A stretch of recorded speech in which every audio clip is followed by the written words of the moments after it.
मुळामध्ये मी 2001 ते 2011 10 वर्ष नगरसेवक होतो आणि त्यानंतरही मी सामाजिक जीवनातून कधीच निवृत्त झालो नाही.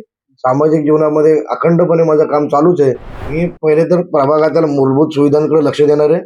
त्यासोबत तिथे असलेल्या युवकांच्या शरीर स्वास्थ्याकडे लक्ष देणार आहे आणि स्त्रियांच्या रक्षणासाठी मी व्यवस्था करणार आहे. नाही माझी भूमिका कालही समाजसेवेची होती, आजही समाजसेवेची आहे आणि उद्याही समाजसेवेची राहणार आहे. माझी भूमिका ही कधीच बदलली नाही, ती कायम तशीच राहणार आहे. नमस्कार, मी संतोष साबळे. आपण पाहतात लेट्सअप.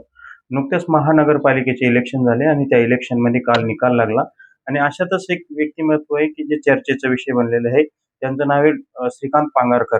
नुकतेच त्यांच्यावर संशयित आरोपी म्हणलं तरी हरकत नाही, त्यांच्यावर संशय आहे की पत्रकार गौरी लंकेश यांच्या हत्येचा त्यांच्यावर आरोप होता आणि ते काही काळ जेलमध्ये पण होते. त्याच्यानंतर ते जामिनावर बाहेर आले आणि ते हे सगळं प्रकरण न्यायप्रविष्ट आहे.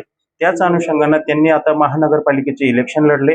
त्या निवडणुकीमध्ये त्यांनी चांगला दणदणीत विजयही मिळवलेला आहे आणि माझ्यासोबत आता श्रीकांत पांगारकर आहे. दादा, तुमच्यावर हे सगळे आरोप झाले, तुम्ही न्यायालयात दाद मागितली, त्याच्यानंतर न्यायालयाने तुम्हाला जामिनावर सोडलेलं आहे.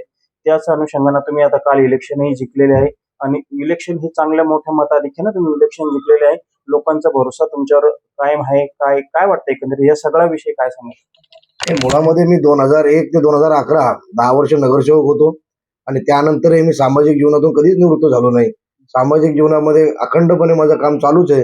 लोकांचं प्रेम आहे, लोकांनी त्यामुळे मला निवडून दिलं.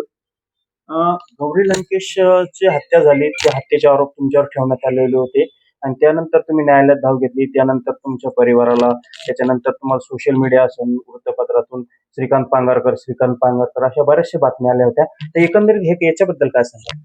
नाही, एकूण काय असतं, मीडियामध्ये असं दाखवलं जातं की डायरेक्ट हत्यारा. खरं तर मी त्या प्रकरणातला फक्त एक संशयित आरोपी आहे. न्यायालयाने कुठल्याही प्रकारचा न्याय आतापर्यंत त्यात दिलेला नाही. न्यायप्रविष्ट प्रकरणामध्ये मीडियाच मला पूर्णपणे दोषी आहे अशा पद्धतीने दाखवतं, तर हे निश्चित चुकीचं आहे. तर आता तुम्ही विजय झालात आणि तुम्ही 10 वर्षापूर्वी पहिले 10 वर्ष नगरसेवक होते. आता नवीन नेमकं व्हिजन काय असणार आहे तुमच्या वार्डाच्या समस्या असेल, काय असेल, एकंदरीत लोक कोणत्या भावनेनं आता तुमच्याकडे पाहतात? मी पहिले तर प्रभागातील मूलभूत सुविधांकडे लक्ष देणार आहे. त्यासोबत तिथे असलेल्या युवकांच्या शरीर स्वास्थ्याकडे लक्ष देणार आहे आणि स्त्रियांच्या रक्षणासाठी मी व्यवस्था करणार आहे. बरं, एकंदरीत तुम्ही कर्नाटकच्या काही काळ जेलमध्ये होतात म्हणतात. आता तुम्ही हे सगळं प्रकरण न्यायप्रविष्ट आहे आणि एकंदरीत तुमचे त्यावेळेस परिवाराला खूप मानसिक त्रास सहन करावा लागला, तुम्हालाही मानसिक त्रास झाला होता. तर आता हे सगळं आता कुठेतरी शांतता झालेली याच्या आणि आता तुम्हाला कुठेतरी एक चेहऱ्यावर तुमचा आनंद दिसतोय, तुम्ही विजय झाला, त्याबद्दल काय वाटतं? नाही, नक्कीच जो काही कालखंड गेला माझा 6-6.5 वर्षाचा कारागृहातला, तो खूपच खडतर होता माझ्या आणि माझ्या परिवारासाठी. मात्र आता सगळं व्यवस्थित झालेलं आहे आणि जनतेने पण माझ्या बाजूने कौल दिलेला आहे, तर अगदी आनंद वाटणं साहजिकच आहे. आता निश्चित ह्या पुढची काय असेल भूमिका, काय असणार? श्रीकांत पांगारकर यांची भूमिका निर्णायक ठरू शकते की काय असेल, कोणत्या याच्यासाठी लक्ष द्यायचं? नाही माझी भूमिका कालही समाजसेवेची होती, आजही समाजसेवेची आहे आणि उद्याही समाजसेवेची राहणार आहे.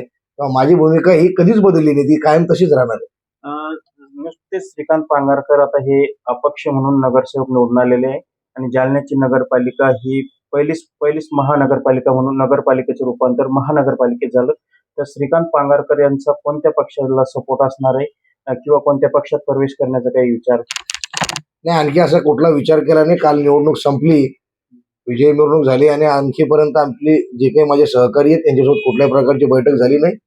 सहकाऱ्यांसोबत बैठक घेऊन निर्णय करू.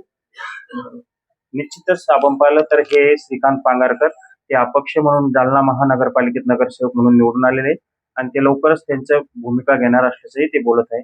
लेट्सअप मराठीसाठी संतोष साबळे, जालना.